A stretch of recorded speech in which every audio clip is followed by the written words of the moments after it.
tenemos la grande satisfacción de tener de nuevo con nosotros Batia Cohen, que va a hablar sobre Giorgio de Chirico. Entonces, Batia, ¿se puedes É presentarte? químico, viu, Wagner? Sigue adelante. Ok, gracias.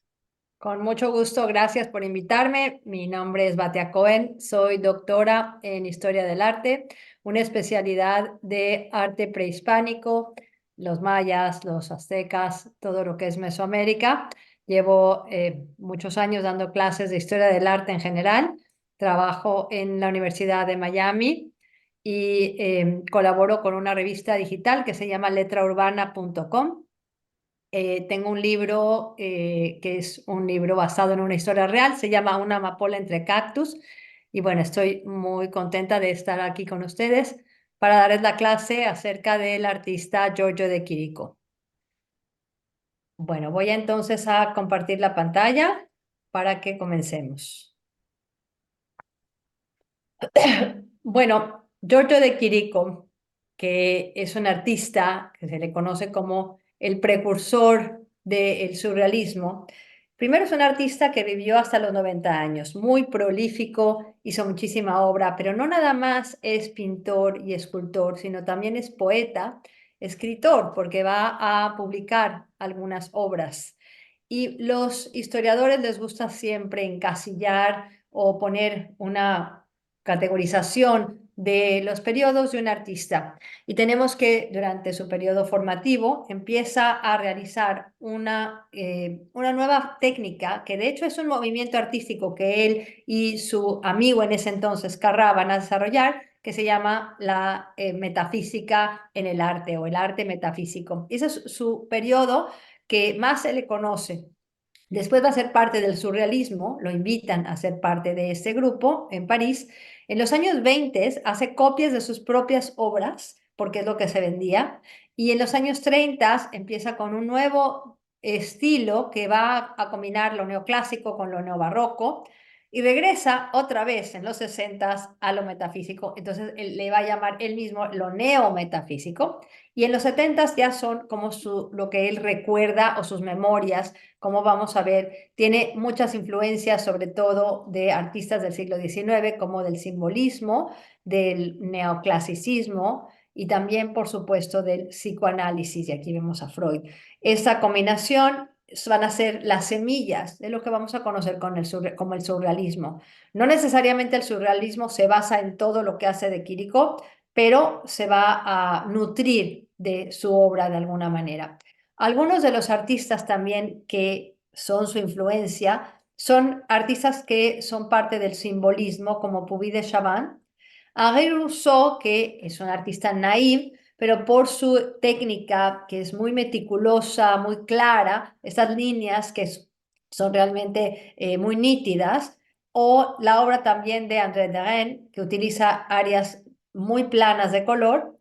El aislamiento que vemos a través de la obra de Picasso durante el periodo azul, y Braque, que está junto con Picasso, va a desarrollar lo que es el cubismo. Esto realmente es pues como los precursores del arte de Giorgio de Chirico. Él nace en un sitio que se llama Volos, en Grecia, pero su familia es italiana. La madre es de Génova, el padre es de Sicilia, era un ingeniero de trenes y además tienen pues, bastante, yo digo, adinerados o de buena posición económica porque tenían acciones en los trenes de Grecia. Entonces, bueno, vive una infancia bastante buena en ese sentido, tiene tutores privados, hasta que después va a estudiar en la Academia de Atenas, en el Politécnico de hecho, y va a tener como profesores de arte a Georgios Roilos, a Jacobides. Aquí les muestro unas obras de estos artistas. Jacobides está aquí también en su estudio, que como vemos son obras que toman del impresionismo, que toman del simbolismo, y son los artistas que van a enseñar en primera instancia al joven Giorgio de Chirico. Aquí vemos una fotografía de él. El padre muere cuando él tiene 17 años, en 1905, y el siguiente año se va a Alemania. aquí es cuando va a entrar a la Academia de Arte de Múnich y los artistas que son maestros en esta academia van a tener una gran influencia en él. Uno es Max Klinger, que es un artista simbolista. Aquí vemos una de sus obras. Esa es otra de las obras de Klinger. Va a aprender a hacer grabado, por ejemplo, con estas imágenes que vemos escenas, obviamente, que nos narran algo, hay toda una historia. Y por supuesto, cuando vamos a la obra de Quirico, es como una reacción a todo esto que había aprendido, ¿no? Y bueno, tenemos que él, además, es un gran lector, sobre todo de la filosofía. Nietzsche, Schopenhauer, Weininger, son de esos escritores, filósofos que le van a influenciar muchísimo y que le van a interesar durante su vida, como vamos a ver. Y también la obra del artista simbolista Arnold Böcklin.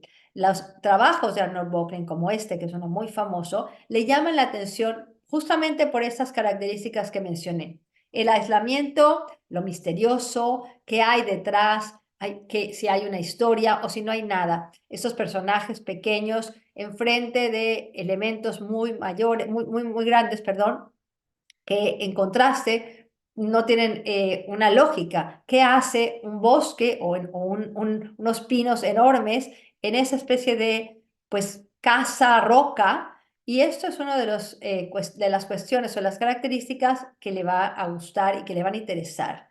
Los autorretratos nos hablan mucho de los artistas. Aquí es un autorretrato muy interesante de 1908. Lo vemos de perfil, un poco a la usanza renacentista, un poco esa idea de las monedas romanas. Lo vemos también de una manera como meditativa, pensativa. Hay una ilusión de que hay un marco del lado izquierdo y una sombra, por supuesto que es ilusoria, es una fantasía, y aquí en el marco escribe otra vez la manera que lo hemos visto durante el Renacimiento o inclusive después en el Barroco, donde escribe en latín, et quid amabo nisi quod enigma est.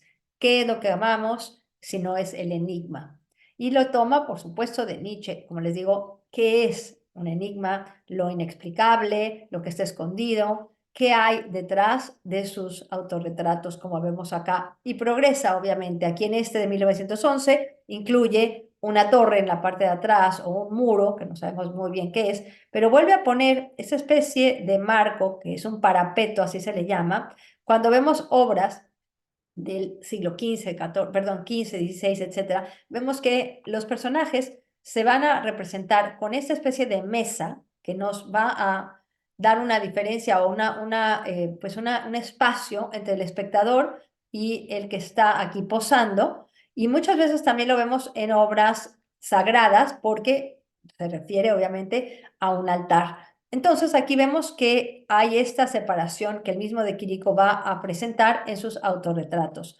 Se va a ir a Milán en 1909 y bueno, les traje una fotografía vieja. Y aquí hace esta obra. Es una obra basada en una leyenda romana, la batalla de los Lápidos, y aquí contra los centauros. Vemos que hay una agresión, hay una violencia en esta representación de esta batalla. Pero si nos vamos un poco a la historia del arte, vemos cómo este artista renacentista, Piero di Cosimo, había estado inspirado en representar esta obra, este momento, esta leyenda de los romanos. Hay, claro, hay un seguimiento de lo que es la historia del arte en la obra de Quirico y realmente nunca se va a deshacer completamente de ella. Cuando viaja a Florencia en 1910, por supuesto que va a aprender de todos estos artistas renacentistas que han trabajado, obviamente, en Florencia y estas grandes obras que se representan, bueno, que más bien que están presentadas, exhibidas en la ciudad de Florencia. Y empezamos a ver al Quirico que realmente conocemos. Esta es la primera obra de la serie que él le va a llamar estos plazas metafísicas, porque es una serie de muchas, obviamente la reconocemos, y se llama, le pone el título de El enigma de una tarde de otoño. Cuando vemos esta obra vemos que hay pues una plaza, una escultura que no tiene cabeza, hay una especie de unas, ¿cómo se dice? Las velas de un velero, de un barco, y esta fachada que no tiene puertas sino unas cortinas. Pero además él se pregunta como los filósofos estas grandes cuestiones. ¿Por qué vivimos? ¿Por qué morimos? ¿Qué hacemos acá? Y la cuestión que él mismo se hace es, ¿por qué no vamos también a cuestionarnos y a preguntarnos qué son los objetos del día a día, los objetos que vemos a nuestro alrededor? ¿Qué es la metafísica? Lo que está detrás de lo físico, mucho más allá de lo que es la ciencia. Cosas que no podemos explicar y que no tenemos ni siquiera por qué explicar. Se refiere a un momento él en especial cuando estaba justamente en Florencia en la Piazza de Santa Croce. Aquí vemos una fotografía y él va a remontarse en ese momento cuando escribe más adelante y publica de hecho sus meditaciones de un pintor y dice que estaba sentado, que era en otoño, estaba ahí enfrente de la plaza, no quiere decir que nunca la había visto, había estado varias veces ahí, pero en algún momento que estaba ahí, algo se le presentó y bueno, este momento de inspiración y dijo, tenía yo esta impresión extraña que estaba viendo esto por primera vez y de ahí sale la idea de que esta es la manera de representar lo inexplicable y el enigma. Y aquí vemos que hay una referencia a, obviamente, la fachada de la iglesia de la Santa Croce o la Santa Cruz. Como vemos acá, no es una copia, pero podemos ver que hay una idea que surge a través de esto. Y así vemos poco a poco cómo va a desarrollar estas ideas. Esta obra le va a llamar El enigma del oráculo, y cuando pensamos en un oráculo, pensamos siempre en la mitología griega, el oráculo de Delfos, por ejemplo, pero además tiene algo más, porque esta obra, ¿qué está representando? Y probablemente no podemos entender lo que existe acá. Se ve que es un edificio alto, hay un paisaje con un mar aquí, hay una cortina que vuela, entonces hay viento, pero detrás de esta otra cortina hay algo que podemos atisbar, que es esta escultura, y hay este personaje que parece que está cabizbajo, o sea, tiene la cabeza hacia abajo, viendo hacia abajo probablemente, y no sabemos nada más de esto, más que el título. Pero hablando de Böcklin, este artista simbolista que a él le interesaba muchísimo, que representa a Odiseo y a Calipso, podemos ver que hay una figura muy parecida, que está meditando también, que está viendo hacia el acantilado o hacia esta parte del edificio hacia abajo. Así que bueno, hay una relación con las ideas del artista Böcklin que vamos a ver en algunas de las obras de Quirico. Y entonces estas obras que nos muestran generalmente plazas vacías y estas representaciones metafísicas de los arcos, de los pórticos, y él justamente describe que el ambiente o cómo nos sentimos en estas plazas o en estas representaciones de plazas, eso es el enigma.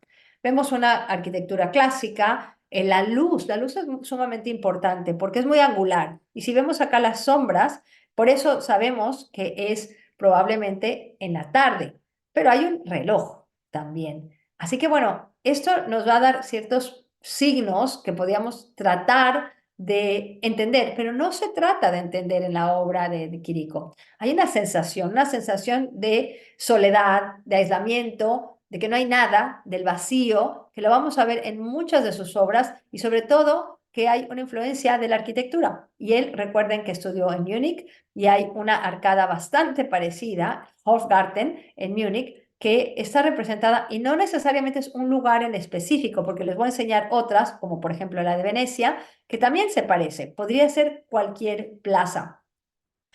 Además que hay ciertas similitudes, como en este caso, porque viaja a Turín en un momento que está yendo a París y que esta torre, muy probablemente es esta otra torre, porque vean la parte de arriba, esta curvatura de la parte más arriba del techo de la torre y que, bueno, vemos obviamente las largas sombras de estos personajes, una plaza casi vacía, hay dos personajes nada más, y esto ha influenciado a muchísimos artistas, no nada más en el momento, sino más adelante, como por ejemplo este juego de videos, es un juego de PlayStation, que se inspira en la obra, directamente en la obra de Giorgio de Chirico. Y esto, bueno, lo vamos a ver en muchas ocasiones y en muchas obras.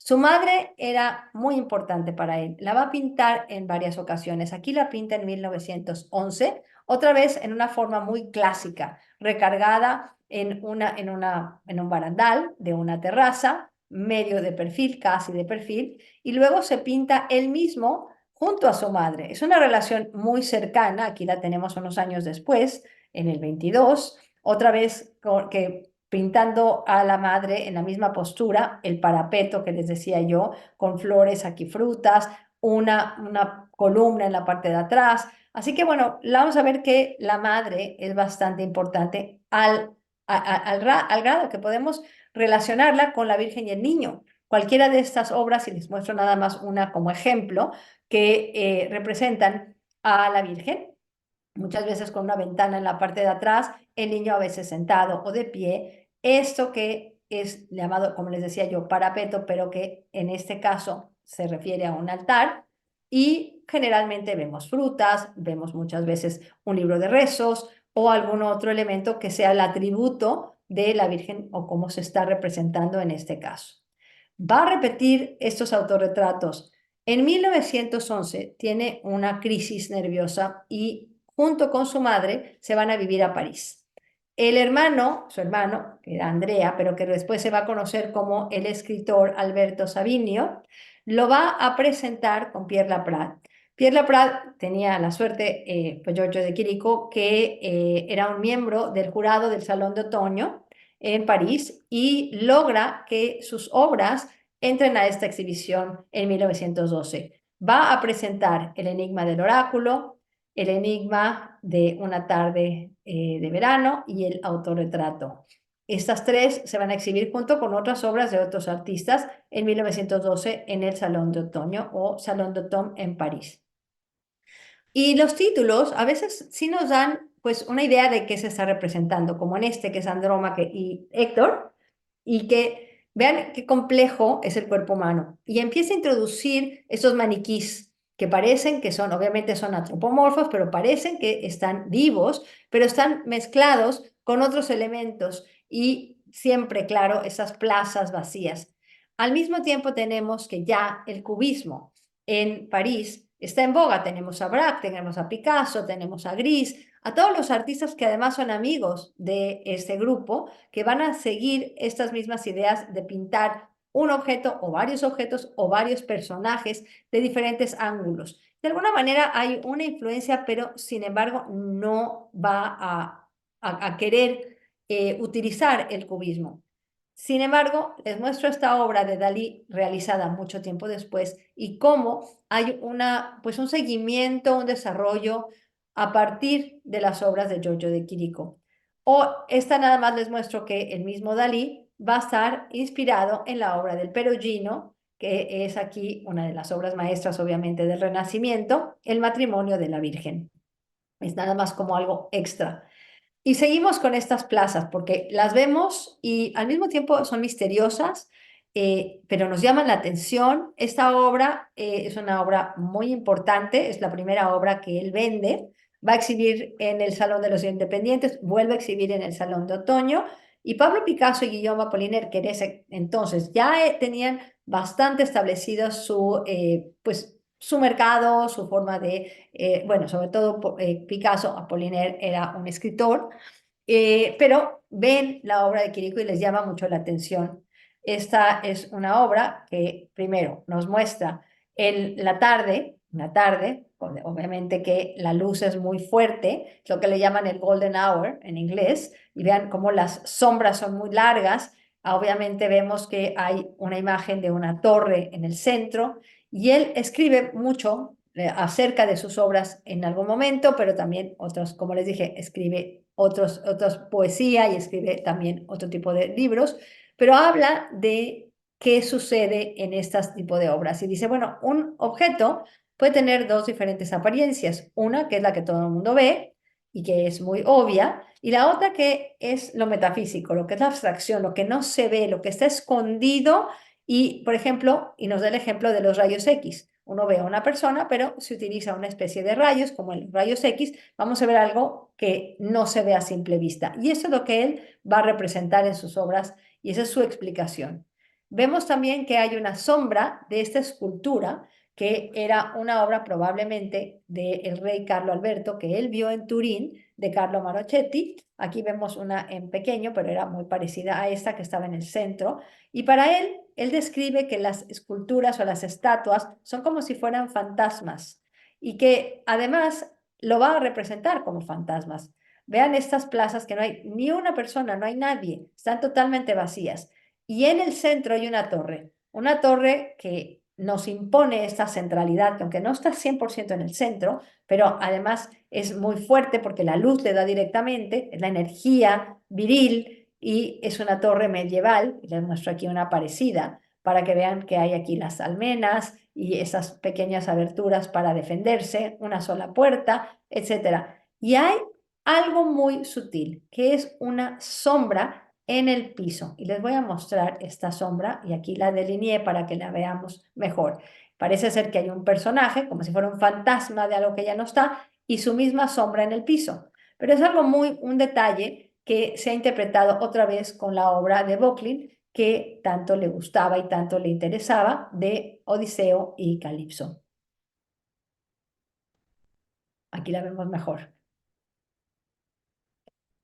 Las obras, además, a veces se las describe de una manera muy interesante, porque dice, bueno, ¿por qué hago esas plazas totalmente vacías? Y es como si después de un verano donde la gente va a visitar los pueblos pequeños y todo el mundo está feliz, y después termina el verano y la gente se va.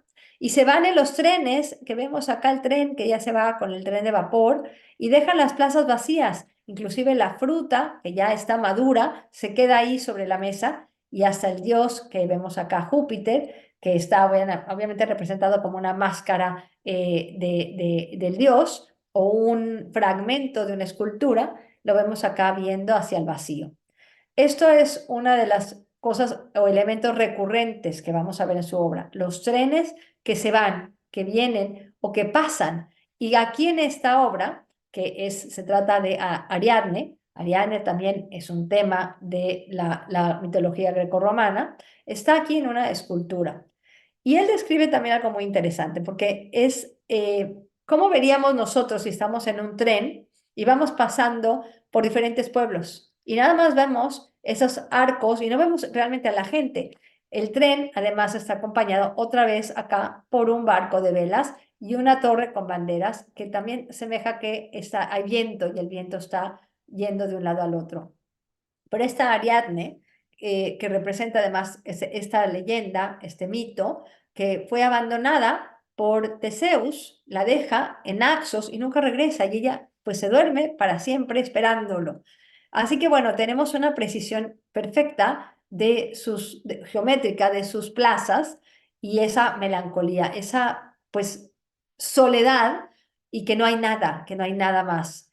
Además, les quiero mostrar por qué Ariadne es importante. Esta es una obra de Velázquez y aquí vemos la escultura de Ariadne que estaba en la Villa Medici cuando Velázquez viajó y aquí la representa. Esta es la escultura, vean la escultura cómo está acostada. Hay muchas, por cierto. Esta era parte de esta colección de los Medici, hoy está en Florencia.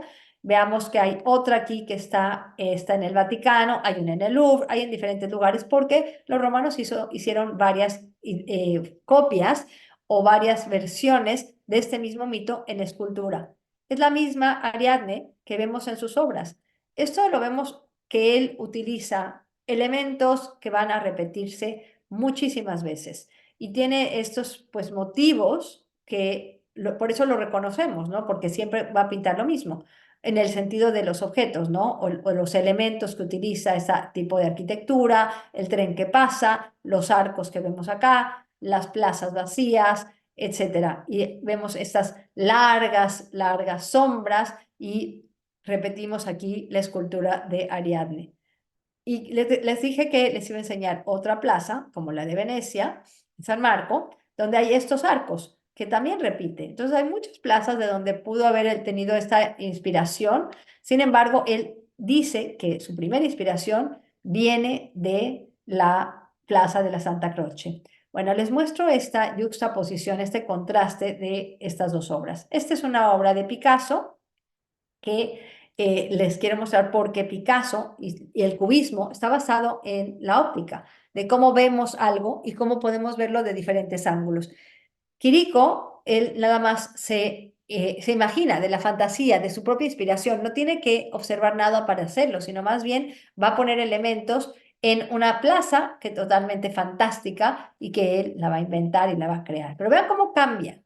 Y esta obra, que es La caída de Piton, como lo vemos acá, es una obra también con muchísimo movimiento, muchísimo más clásica, nos recuerda inclusive a los dibujos de Miguel Ángel, nos recuerda a la obra de Rubens, a estas obras barrocas con una combinación muy interesante de las diagonales y, por supuesto, inspirado en temas clásicos. Así que no siempre está pintando nada más eso.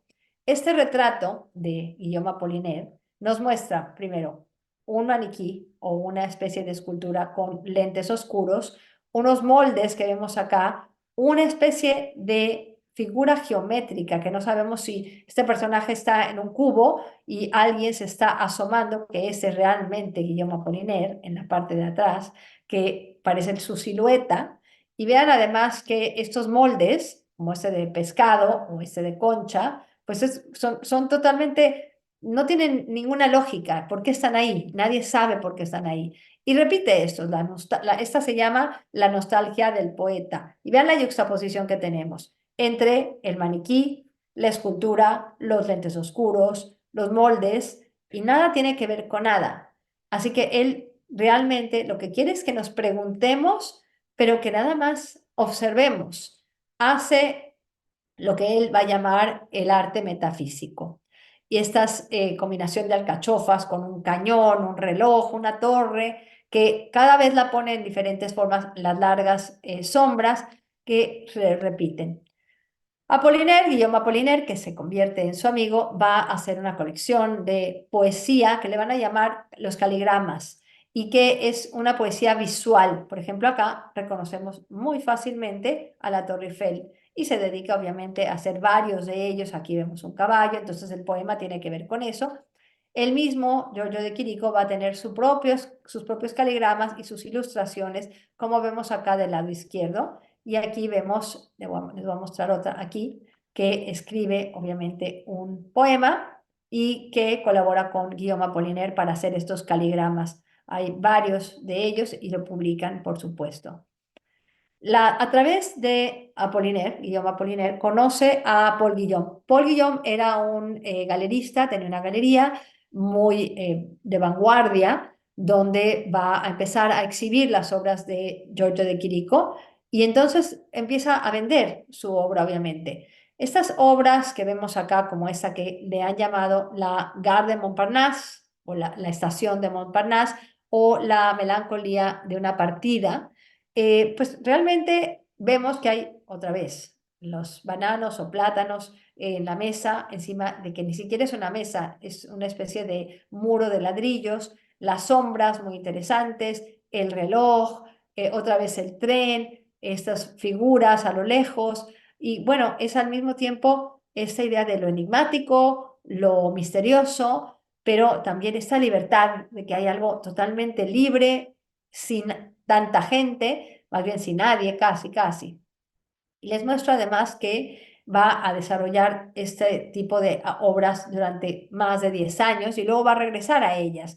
Todo puede ser hasta absurdo. Ahora vean la perspectiva, porque, bueno, primero les enseño la estación de Montparnasse, la gare de Montparnasse, que no tiene nada que ver con esto, pero la idea de que alguien se va puede ser que tenga algo que ver con eso. El tren, las figuras, el reloj, la plaza vacía y estos bananos o plátanos que se dejan ahí.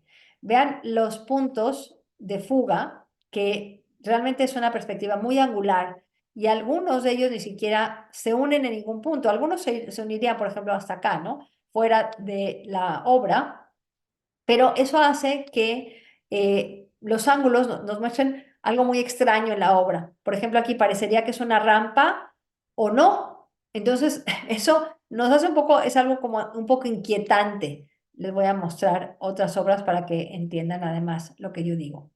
Como esta. Esta es una obra que, pues al mismo tiempo, podemos entender cada uno de los objetos, los elementos, los arcos, Y luego vemos una especie de mesa con muchas cosas como juegos, una especie de huevo, y hay la representación tan perfecta de los objetos, que no es como el impresionismo que utilizan una pincelada rápida, al revés, es muy nítida, muy meticulosa, y la utilización de objetos que son totalmente contrastantes y, como les decía, y absurdos. Y volvemos a ver esta arcada en Múnich, la Hofgarten, que está ahí. Esto se repite, el enigma del día. Esto va a estar exhibido, por cierto, en el MoMA en el 82, y aquí vean, para que vean nada más la magnitud de esta obra. No todas son tan grandes, la mayoría son pequeñas, pero esta es una bastante grande y les quería yo mostrar. A veces sus títulos son muy poéticos y combina escultura griega, en este caso con un guante de cirujano. Entonces, en lugar de poner a figuras humanas, pone que hay la presencia humana a través de objetos que los humanos usamos. Otra vez el tren en la parte de atrás, y que hay una sensación de confusión porque no hay algo de lógica, no hay nada realmente. Él había leído a Freud y nos presenta esta obra. Ya pensemos que además es ya la Primera Guerra Mundial, y esto es la idea de la muerte, está también presente, o de los sueños o de las pesadillas, en cada una de sus obras. Les muestro esto porque es un grupo musical que en el 1984 utilizó una de las obras de Giorgio de Chirico para lanzar su álbum, su single, y aquí vean que es la misma obra, claro, un poquito diferente, pero basada en la obra de Giorgio de Chirico. A veces ni siquiera sabemos de dónde vienen las cosas, pero bueno, en 1914 todo cambia, obviamente. Primera Guerra Mundial, regresa él a Italia, estaba en Francia, recuerden, y se va a enlistar en el ejército. A él lo van a mandar a Ferrara, al hospital, y allí es donde va a conocer a Carlo Carrà. Carlo Carrà era un artista que estaba más bien enfocado al futurismo, y con él van a inventar este movimiento artístico, aunque ya Giorgio de Chirico había desarrollado su pintura metafísica, pero aquí lo van a organizar como movimiento y van a, de hecho, abrir una escuela. Aquí vemos a Carlo Carrà, que es el pintor futurista, con otros artistas, poetas, escritores, Boccioni, otro de los futuristas muy famoso, escultor, Marinetti, pues vamos a decirlo en inglés, unfamous, por su después pues unión con el fascismo. Pero bueno, todos estos son artistas, y les muestro cómo la obra de Carlo Carrà era muy diferente, porque él era un artista futurista. Aquí lo vemos en el 1908, les muestro más detalle, y enfocado a lo que es el movimiento y también al cubismo. Como vemos esto, es una obra de Carrà. Cuando conoce a Giorgio de Chirico, va a cambiar su estilo completamente. Y aquí vemos que hay un maniquí, especie de maniquí, con este gesto, que es el gesto de la bendición, obviamente, pero parece un muñeco con unos cubos en lugar de sillas, una puerta abierta, y le llama un ídolo hermafrodita, un poco haciendo, obviamente, alusión pues, a la bendición, y a cómo tenemos aquí la representación de Jesucristo bendiciendo al pueblo. Es una obra del Greco, nada más para mostrarles el mismo gesto. Esa es otra obra de Carrà, como utiliza muñecos que se van a armar, como lo vemos acá. El caballo parecería que se mueve, pero no se mueve. Ahí son otra vez los contrastes que ya había hecho Quirico de las sombras que habíamos visto. Y Carrà va también a invitar a otros artistas como Giorgio Morandi, que van a pertenecer a el mismo grupo. Y les muestro algunas de las obras de los otros artistas para que veamos que van a utilizar también otras técnicas como el collage. Este es Mario Sironi. Y Giorgio de Chirico, pues es realmente el fundador de de este movimiento artístico. Esas escenas melancólicas, a veces hasta tristes, pero al mismo tiempo enigmáticas, y que nos llaman muchísimo la atención. Esta es una obra que a mí me parece muy interesante, porque vean que él está poniendo acá un caballete una especie de boceto donde está toda la estructura de una pintura, donde se repiten algunos de los elementos.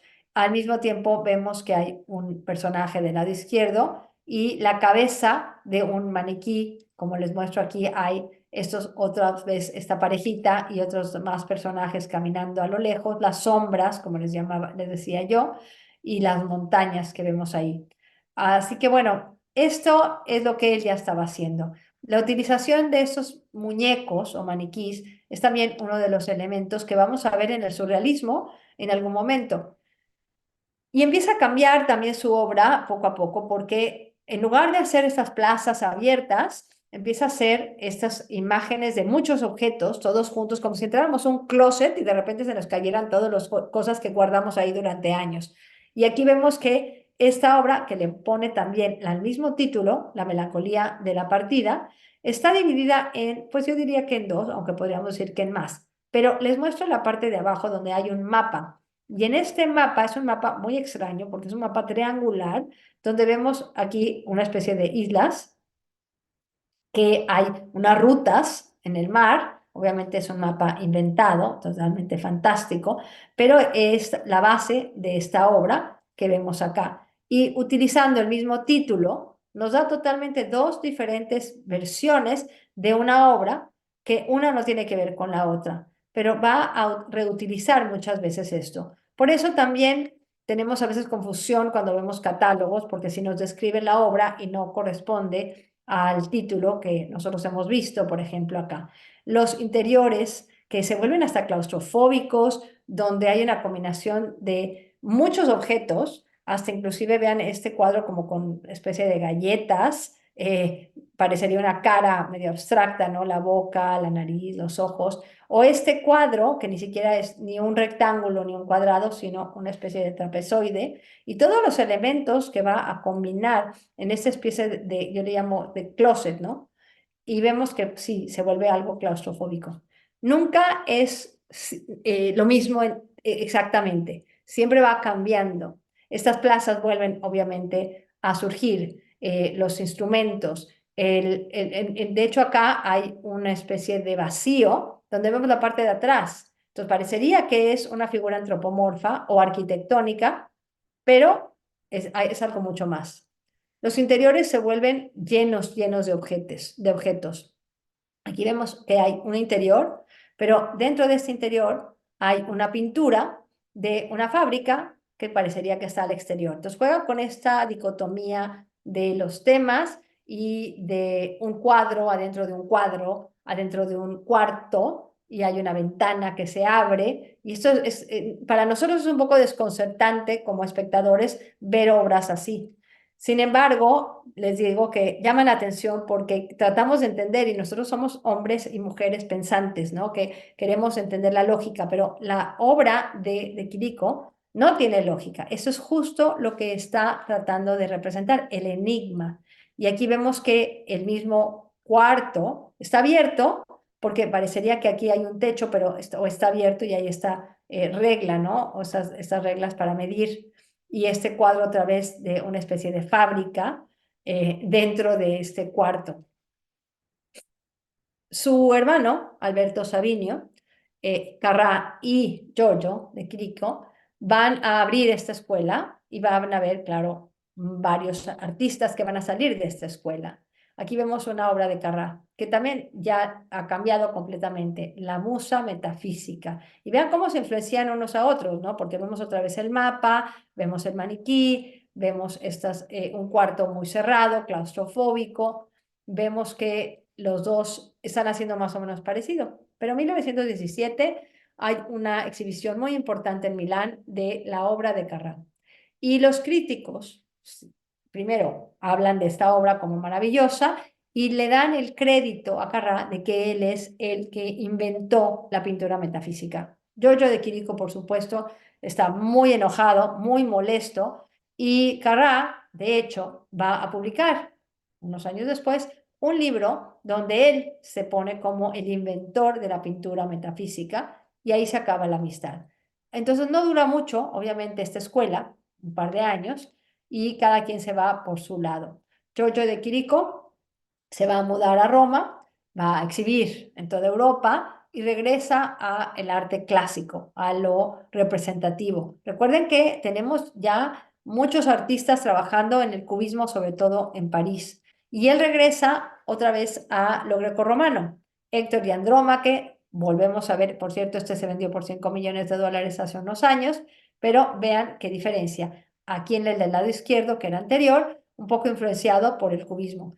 Cuando regresa y cuando regresa al clasicismo, y vemos que hay una especie de, pues, idea de lo que es la escultura grecorromana, pero combinado con estas ideas también del modernismo, el teatro, se abre una cortina. Sus autorretratos son interesantes y vemos aquí se representa como un hombre misterioso dentro de un cuarto muy pequeño con una abertura, o aquí o esta otra, que aquí lo vemos como un pintor con su paleta, su caballete, su tela acá, su lienzo, las pinturas, etcétera. Es lo que él es realmente, un hombre con inspiración y con ideas nuevas. Aquí se presenta como casi casi si fuera un fantasma o una escultura misma porque se está convirtiendo en piedra. O esta otra que ya vemos al pintor que hemos visto durante todo este tiempo. Pintura dentro de una pintura, un cuadro dentro de un cuarto, donde hay muchos objetos. Va a escribir un artículo en una revista que se llama Valori Plastici. Y es una revista de arte y se titula el artículo El regreso a la artesanía. Cómo regresar a los métodos tradicionales, a la iconografía clásica y cómo podemos estar inspirados de los maestros antiguos como de Rafael, Miguel Ángel, Luca Signorelli y otros más. De hecho, es uno de los que está en contra del arte moderno que se ha vuelto mucho más abstracto. Ya en 1910 tenemos que un Kandinsky había hecho su primera obra abstracta. Él regresa a el realismo. Y les mencioné que ya exponía con Paul Guillaume. André Breton en los años 20 en París va a descubrir una de las obras de Quirico en la galería de Paul Guillaume y bueno, ahí es donde se dan cuenta que es un muy buen artista. Aquí vemos a Paul Guillaume realizado por el mismo de Quirico, y aquí en una fotografía, pero bueno, Paul Guillaume va a exhibir en su galería obras de Modigliani, de Jaime Soutin, de artistas que estaban en París en ese entonces y que son la vanguardia. De hecho, entonces lo van a invitar al grupo surrealista y su imaginación y su creatividad van a ser lo que va a lanzar parte de lo que es este grupo. No quiere decir que era el líder, porque Breton es el líder de esto. Pero Yves Tanguy, uno de los miembros del grupo surrealista, dice que en algún momento, en el año 22, él vio una pintura de Quirico en una galería, en la ventana de una galería, y se impresionó tanto que en ese momento decidió en hacerse artista y que nunca había tomado un pincel antes. Y esta es una obra de Yves Tanguy. Así que la importancia de Quirico va a pues surgir mucho interés. Y aquí vamos a Max Ernst, que era un artista primero del dadaísmo, cómo va a estar inspirado en estas ideas de juxtaponer objetos. Y aquí, bueno, aquí es una obra tridimensional del año 24, pero les muestro que hay un interés por el subconsciente y por la representación de objetos que no tienen lógica. En el 24 va a visitar París y es cuando lo invitan al grupo. Aquí vemos una fotografía, por cierto, realizada por Man Ray. André Breton está acá, pero está enfrente de una de las obras de Giorgio de Chirico. Bueno, lo invitan entonces a participar y exhibe con ellos y también por otros lados. En Alemania exhibe en el 21 y después vuelve a exhibir en Alemania en el 24. En Alemania tenemos otro tipo de artistas que van a surgir entre las dos guerras y tenemos el uso de los maniquís para representar lo que se va a llamar después el expresionismo alemán. Por ejemplo, George Gross, que lo vemos acá, o Oscar Schlemmer, que es otro de los artistas, que por cierto es un artista que trabajó en la Bauhaus un tiempo. Las obras de Quirico nos presentan una realidad poética, mucho más allá que las emociones. A veces son hasta frías en ese sentido. Vean los palacios italianos, parecería que estamos viendo, que estamos en otro palacio o en otro edificio viendo a los vecinos, ¿no? Como vemos acá. O estos que están volando y que son estos personajes que parecerían esculturas, por un lado, y yo les presento aquí una fotografía como si estuviéramos en otra de los edificios viendo a las ventanas de al lado, ¿no? O esta otra, que es una terraza, vista supuestamente desde Florencia, con estos palacios en la parte de atrás, pero es una naturaleza muerta y las frutas, el vino, etcétera, en una especie de ventana. Les muestro nada más los detalles, porque hay una profundidad de campo y hay una representación de primero una mesa, pero también un paisaje en la parte de atrás, lo que nos da esta idea de, pues, el día a día de la cotidianidad. Otro autorretrato que nos muestra cómo va evolucionando. Y va a repetir una frase en latín, pero no exactamente, porque aquí lo que pone es ¿qué vamos a querer si no es el arte metafísico? Ya no nada más como había puesto antes en qué es el enigma, sino el arte metafísico. Es un poco de promoción a sí mismo, ¿no? Ha cambiado desde el 1908 a los 20, como vemos acá. Y a través de sus autorretratos aprendemos mucho. Pero también sus retratos nos muestran algo de su subconsciente. Y es probable que esta era una representación de su padre. Se llama la obra El cerebro de un niño. Y puede ser que el padre lo está representando aquí o dormido o muerto, pero no de este mundo. Esta obra, por cierto, fue comprada por André Breton y le había puesto el primer título que le puso era Un fantasma. Entonces también por eso hay una relación probablemente con su padre. Va a conocer a una bailarina rusa, que se llama Raisa, que por cierto venía de una familia bastante rica, que se presenta y que se enamora de ella. Aquí la vemos, muy guapa, se casa en el 25 y se van a mudar a vivir a París. Estas son las diseños que hace Giorgio de Chirico para una obra, una tragicomedia, reescrita por su hermano, por Alberto Savinio, y vean los vestuarios que hace Giorgio de Chirico. Por cierto que hace también otros más adelante. La combinación de estos elementos antiguos con la fantasía, y realmente con los surrealistas no tiene muy buena empatía. Los surrealistas empiezan a burlarse de la obra de Quirico y empiezan a tener problemas entre Giorgio de Quirico y los surrealistas en general. Él se queja de ellos y les dice que son hostiles, que son unos bastardos y que finalmente se separa del grupo en el 26. No dura mucho esta relación y él va a realizar sus propias obras como ya las venía realizando desde antes. Y vamos viendo que las obras de Giorgio de Quirico se remontan a lo griego, a lo romano, al clasicismo, y muchas veces se le conoce esto como el regreso al orden después de la Primera Guerra Mundial. Pero yo creo que De Quirico nunca dejó de ser clásico. Siempre estaba su visión en lo clásico, como esta de los gladiadores, cuando están antes de pelear o después de una pelea. Aquí los vemos, está el alargamiento del cuerpo, como podríamos ver en una pintura del Greco. Pero bueno, les muestro aquí una escultura una escultura pues basada en un gladiador, y él los presenta aquí pues de una manera de imaginaria. Va a escribir esta novela titulada Hebdomeros, el metafísico. Tiene una exhibición en Nueva York y en Londres. Perdón, va a diseñar los escenarios para los ballets rusos de Sergei Diaghilev. Aquí vemos uno de los bocetos que hace para el escenario y también hace el vestuario. Por cierto, Picasso también hizo algunos de los vestuarios para este mismo ballet. Aquí lo vemos, una fotografía de una bailarina con el vestuario. Aquí vemos la representación justamente con los vestuarios, con escenografía diseñada por el mismo de Quirico. Conoce a Isabella Baxter Farr, que también era rusa en el año 30.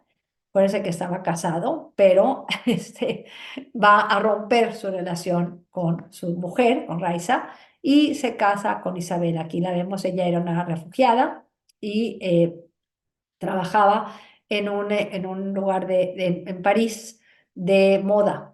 Aquí la vemos pintada a la usanza de Renoir.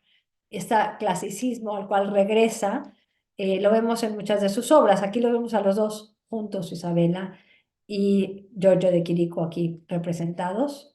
Aquí la vuelve a presentar, vean qué clásica manera de presentarla.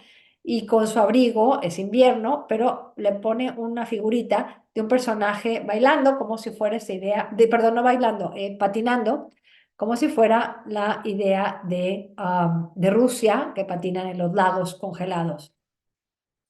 Aquí los vemos a los dos enfrente de esta obra, también en honor a ella, y son estos bañistas en la playa. Nada más les muestro que hay una influencia y una inspiración de Puvis de Chavannes, del simbolista, el artista simbolista. Aquí lo vemos nuevamente enfrente de una de sus obras, un autorretrato, sus naturalezas muertas con vivos colores como esta.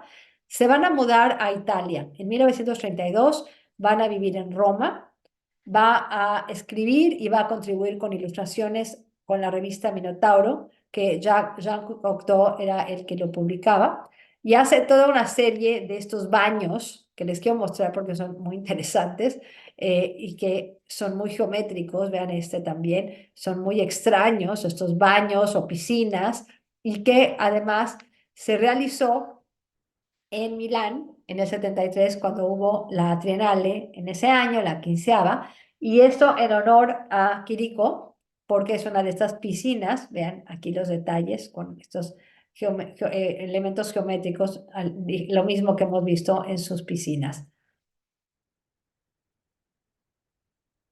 Aquí vemos a un artista moderno, que es Alex Katz, que muy probablemente hay esta inspiración de estos personajes como maniquíes de las revistas, etcétera, como lo había puesto él.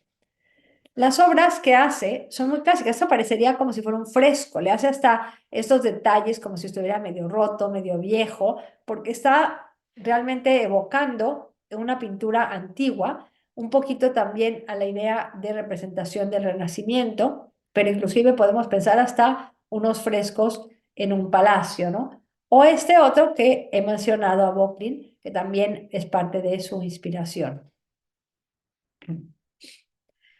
Entonces, sus pinturas son realmente obras entre lo animado y lo inanimado, entre objetos, personajes, plazas, sombras, podríamos decir hasta que fantasmas, esculturas, y todo esto en un ambiente de yuxtaposición de elementos.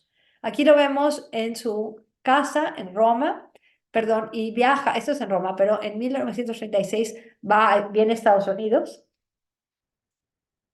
y hace esta obra en el 39, inspirado por Rubens. Aquí vean, esto, aquí les muestro una obra de Rubens del lado izquierdo. Entonces, sí, claro, reconocemos las obras de esas plazas vacías, pero también tiene la otra parte. Y dice que en esta época, en los 40, empieza a hacer copias de sus propias obras, porque eso es lo que se vendía bien. Y en los 50 sigue haciendo estas réplicas, como vemos esta, que la primera la había pintado en Ferrara, pero que con el palacio justamente de la familia que la vemos aquí, y aquí vemos que hay otra, bueno, aquí les muestro nada más unos detallitos que son interesantes, la alusión a las máscaras, obviamente, de la tragedia y comedia griega, las musas, por ejemplo, aquí, que vemos acá, la columna, que inclusive parecería una columna de un templo griego, y vean cómo además después las hacen esculturas también. Aquí la vemos la nueva, la versión de los 60, del 62. Entonces tenemos que la nueva idea, pero es como lo reciclado y que se conoce, se vende bien y un poco vamos a decir que pues ya no quiere hacer nada nuevo en ese sentido porque sabe que con eso la gente está contenta. Se casa finalmente con Isabela en el 46, viven en Roma, aquí la vemos a ella como su inspiración en esta obra. Y él se empieza a hacer unos autorretratos muy interesantes. Se los paso rápido nada más para que vean cómo se viste él como un hombre renacentista o como aquí lo vemos a él enfrente, o como este que podríamos pensar que inclusive como el rey de España, a la Velázquez, etcétera. Lo vemos en muchas ocasiones. Entonces vemos que sus obras se reconocen por todos estos objetos, por las volutas, que es una característica que va a utilizar más adelante, y va a comprar una casa en la esquina de en Roma, de los Spanish Steps. Y por cierto, se puede visitar es su estudio, esta es la vista, por cierto, es una foto tomada por mí desde su departamento. Y aquí vemos la casa, su departamento, con algunas de las obras que tienen ellos ahí. Se hace una reservación y se puede visitar que era su casa y su estudio, pero les quiero mostrar lo que hay aquí porque es interesante. Las obras que él tenía en su casa, que se quedó con ellas, están todas ahí. La decoración es bastante, yo diría, pues sobria, pero un poquito también anticuada. Estamos hablando de los años 60, cuando vivía todavía acá. De hecho, vivió ahí hasta que muere, en el 78. Pero les quiero mostrar, vean, las cortinas, todo se quedó como hasta la televisión, como ellos lo dejaron. Y hay copias de los grandes maestros también, en algunos de ellos, y vivía de una manera muy sencilla. Esta es su recámara, y vean la recámara de la esposa. Tenían dos recámaras separadas. Aquí la vemos un poquito más decorada, pero tampoco tan elegante como uno pensaría en esta esquina maravillosa de Roma. Bueno, entonces les digo que las obras de Quirico tienen esta idea de la combinación de elementos. Muchas veces es lo clásico, elementos mitológicos, lugares enigmáticos, objetos que se contrastan, que se yuxtaponen, que son absurdos en muchas ocasiones y que no tienen ninguna lógica o ninguna hilación. Pero la obra de Quirico es una obra que abrió el panorama para los surrealistas, para pintar de una manera diferente, y también surgió en contra de los movimientos modernos de principios del siglo XX. Giorgio de Chirico murió en el año 78, tenía 90 años y fue muy reconocido durante su vida, muy prolífico, y hoy en día probablemente no se le conoce tanto como se le debería de conocer. Muchísimas gracias. Voy a quitar la pantalla. No me dejó. Ya. Y bueno, preguntas, comentarios. Gracias. Muy bien, muy completa, muy interesante presentación. Gracias. Batia, Dime. después de la Primera Guerra Mundial, entonces él se vuelve a clásicos. ¿Es Mucho, eso? sí. Regresa a los Ujú, clásicos, pero no 100%, porque sigue haciendo ujú. sus plazas. O sea, pero sí, le interesa mucho volver un poco a lo clásico, le gusta representar en el estilo, yo le llamo un poco Renoir, porque eso es lo que vemos en muchas ocasiones. Su pincelada a veces no es tan nítida como antes, porque hasta la Primera Guerra Mundial es sumamente clara. Y después regresa al orden, como se le dice en muchas ocasiones, pero no es 100%, porque sí sigue pintando esas plazas y esas yuxtaposiciones y los contrastes. Ok, Ah, interesante. Muy sí. bien. ¿Alguna otra pregunta o comentario? Rui. Rui, Me parece, e queria seu comentário, que Giorgio Chirico influenciou demais aquele outro pintor famoso americano, Hopper, Dennis Hopper. Ya no Pero llegué a eso, ya no llegué a eso, 100%. Hopper tiene primero, yo les mostré una que se están viendo en los departamentos, ¿no? Esa suena mucho que usa Hopper, pero Hopper tiene una obra que se llama The Nighthawks, que es su obra maestra y creo que la más conocida, que es un restaurante en la noche y tenemos esa misma sensación y definitivamente Hopper es uno de los que se ve muy influenciado por Giorgio de Chirico y no es surrealista, pero es un artista que esa sensación de la soledad, de estar en una metrópolis y sentirse completamente aislado, es una de las emociones que representa Hopper y que lo vemos también a través de Giorgio de Chirico. Muy buena observación, Rubí. Gracias. Pero sí, no llegué a ella. ¿Alguna otra comentario? Gracias, Elena. O pregunta. De qué forma el trabajo de Chirico impactó la arte contemporánea? Bueno, yo creo que cuando un artista tiene cierto éxito, va a influenciar de alguna manera. Y yo creo que llega hasta influenciar al arte pop con Andy Warhol. O sea, porque eso es. O directamente al que más influencia, yo creo, de los artistas del surrealismo es a Magritte. Pero si hablamos ya de un arte contemporáneo, estamos hablando el arte pop, porque va directamente relacionado con eso. Ajá. Sí, no, Jacqueline, está sin som, sem som. no se oye. Sí, ok.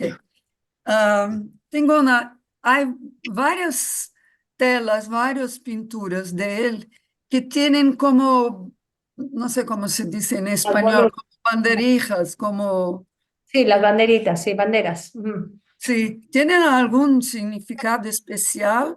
No en especial, es que su obra no tiene significado. Es Ok, la verdad. ok, es Pero más las una banderas, justaposición de, sí, es una yuxtaposición. Pues las banderas en general las presenta mostrando viento, como que o sea, como que el viento va hacia un lado. Entonces, muchas veces las banderas, no sé si te refieres a esas, que se ven como que sea el mástil y la bandera para un lado, porque el viento viene de este lado. Entonces, todas están generalmente hacia el mismo lado. Entonces, a veces, si son muchas, sí tiene que ver con el viento, pero no ok, siempre.